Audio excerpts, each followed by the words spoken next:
My wife of 17 years extended her rehab stay, and I supported her. When she returned, I found evidence of her cheating with a man she met there just 6 weeks ago. She then blamed me for tearing the family apart when I asked for a divorce. First post, have been reading the board for a few weeks. Mentally, still struggling at times, so I thought it might be helpful to just write my story out. Apologies ahead of time, as this got longer than I'd planned. My 38M wife, 39F, has struggled with alcoholism the past few years. Our relationship has taken a hit, given the lying, manipulation, etc., that comes along with that.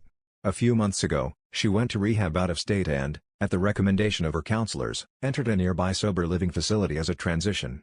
It was originally supposed to be for 6 weeks, and she extended it an additional 6 weeks as she'd never been happier and healthier. We have 2 young kids, and she only flew home to see them once during this time away. I chalked it up to her focusing on getting better, thinking we could emerge from this time focused on a stronger relationship. She comes home at the end of the 12 weeks, and everything seems to be going okay for a few weeks.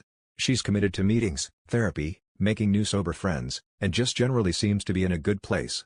She's texting a lot and disappearing to make calls, but she explains it is all the new support she has from friends out of state. She even makes plans to meet one of these friends for a weekend away. This is where things begin to unravel. While she's gone, I stumble across her liquor stash, realizing at some point she had lapsed. This leads me to search all her typical hiding spots, and in the process, I discover a note clearly written in a man's handwriting. The note is addressed to her, describing the time they spent together in sober living, thanking her for allowing him to remember what real love feels like, and picturing spending his life with her. I also looked back at pictures she'd sent me while in sober living and realized she'd stopped wearing her rings at some point. This sent me into a tailspin, and I reached out to her asking who she was with that weekend.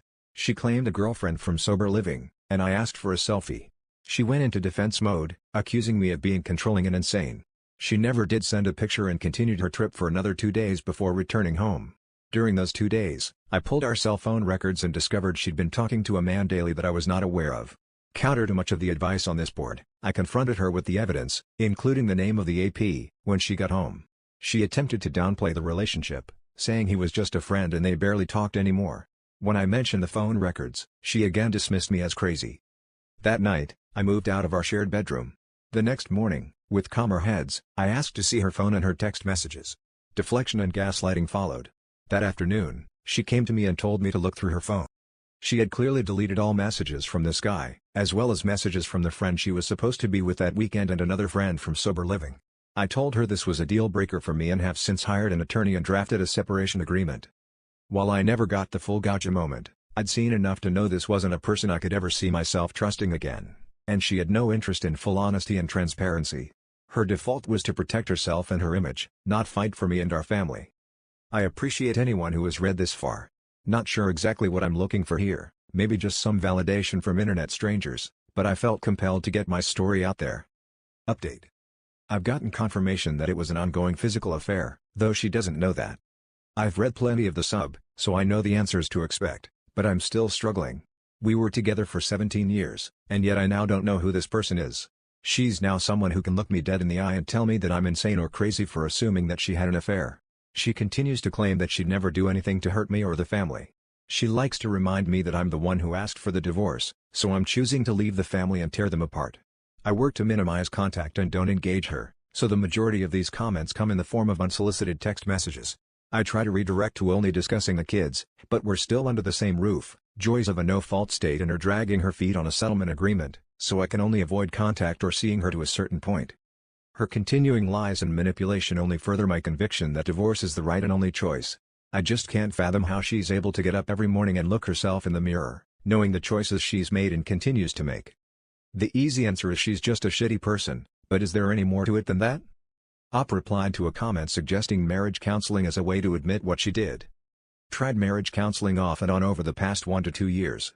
Given she wouldn't commit to her sobriety and recovery, it became a lot of round and round you don't trust me. Well, you keep lying about drinking, so how can I trust you? So at some point, we realized we were throwing away money and I focused on individual counseling. Once we reached the point of the affair, I'd had enough and wouldn't even entertain the idea of reconciliation. Honestly, knowing definitively is really for my own closure in some weird way. Like, I know but needed the truth to slap me in the face. At this point, I wouldn't believe what she said even if she were being entirely truthful. And we're divorcing regardless, so there's no need to subject myself to the pain. Still sucks and still hard to understand how the woman I fell in love with and this current version of her are the same person. I think that's something I'll never be able to square up, especially while she continues to lie, but I'll focus on my individual counseling and eventually reach a point of acceptance. Update 2. Thanks, everyone. I appreciate the support I continue to feel from these communities. It does seem like I've been able to wrap my head around the actual act of cheating a little more.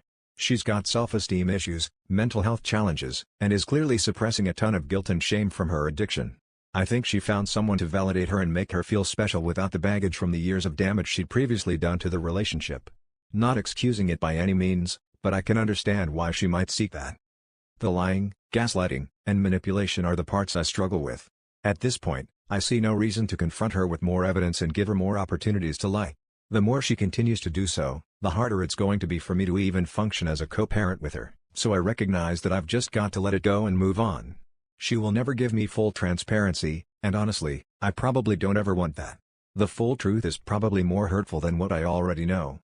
I have let close friends and family know. Given her struggles over the last couple of years, everyone is well aware, and no one seems too surprised she reached this point.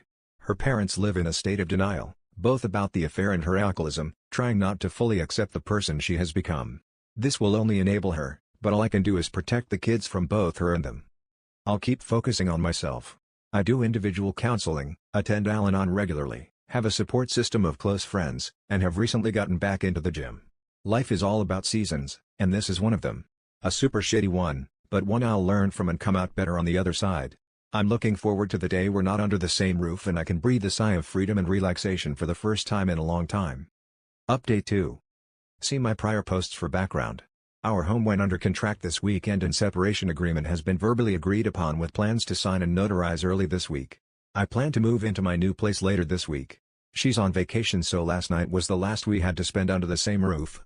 Even though I knew it was coming, still caught a little off guard when she sent me a validation text this morning despite theirs this week. I'm the happiest I've been in a while, probably years. It's confusing and sad that it's not with you. I should have just ignored it but responded with "you made your choices. Glad they're working out for you." She responded that she could dredge up where I was emotionally and financially abusive but was the bigger person and wouldn't.